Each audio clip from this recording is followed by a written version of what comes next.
नमस्कार, मैं प्रेम, आप देख रहे हैं MK न्यूज इंडिया। 24 फरवरी को प्रधानमंत्री मोदी का आगमन बिहार में होने वाला है। इसी सवाल पर जब स्वास्थ्य मंत्री मंगल पांडे से पूछा गया कि बिहार दौरे पर फिर से आ रहे हैं प्रधानमंत्री, क्या कुछ कहते हैं?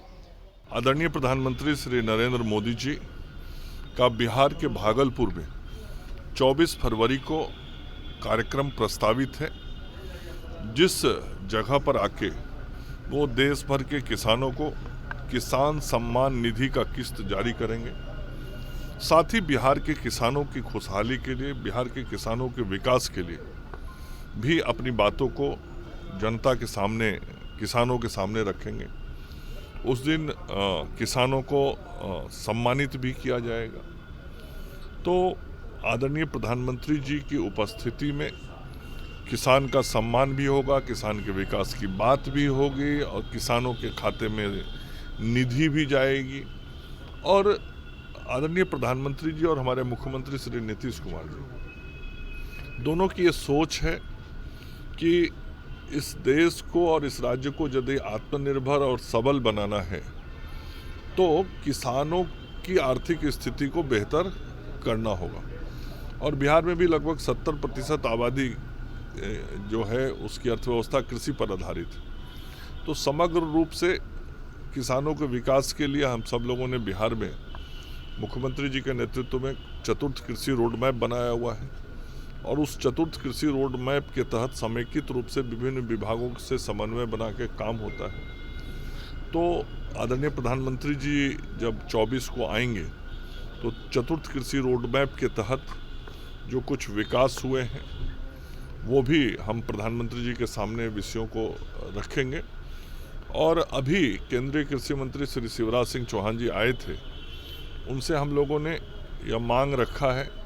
उस बैठक में हमारे माननीय उप मुख्यमंत्री श्री सम्राट चौधरी जी भी थे कि बिहार को केंद्र सरकार से कृषि के क्षेत्र में और सहयोग बढ़ाया जाए और आगामी जो बजट है उस बजट में बिहार को मिलने वाली सहयोग राशि और सहायता को बढ़ाने का काम भारत की सरकार करे। और उन्होंने सकारात्मक बातें कही शिवराज जी ने। तो मुझे उम्मीद है कि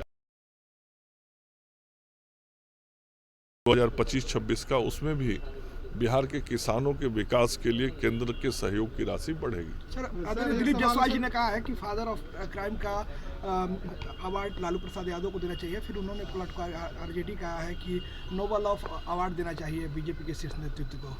इसमें कहीं कोई दो मत है। आप ही मीडिया के मित्रों के पास करके कोई आप लोग विचार भविष्य में कर सकते हैं या बातचीत करेंगे? यूसीसी जो आज लागू किया है उत्तराखंड की सरकार ने, निश्चित रूप से बहुत सोच समझ के विचार करके वहाँ के सम्मानीय मुख्यमंत्री धामी जी ने और उनकी कैबिनेट ने इस निर्णय को लागू किया है। और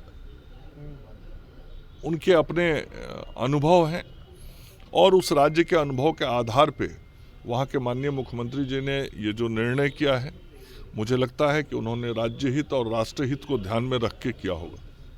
बिहार में भी इस पर आप लोग बातचीत करेंगे या फिर? हर राज्य को अपना निर्णय करना है। आज उत्तराखंड में ये लागू हुआ है तो मैं जरूर समझता हूँ कि वहाँ के मुख्यमंत्री धामी जी ने उत्तराखंड राज्य और राष्ट्रहित को ध्यान में रख के अपने राज्य में ऐसी नीति बनाई है। सर, नेता प्रतिपक्ष तो आपने सुना उनका साफ तौर पे कहना कि देखिए बिहार में बार बार आते रहेंगे। प्रधानमंत्री जिस तरह से बिहार के हित में फैसले लिए और जो सम्मान दिया वो काबिले तारीफ़ है। और जिस तरह से विरोधी दल के जो लोग बोल रहे हैं कि आएंगे, खाएंगे और जाएंगे, ऐसा कुछ नहीं है। चुनावी माहौल हर साल रहता है तो वो ऐसा कुछ नहीं है। तमाम उन्होंने सवाल को जवाब देते हुए उनका क्या कुछ कहना था आपने सुना। इस तरह के तमाम खबरों के लिए बने रहें, देखते रहें। धन्यवाद।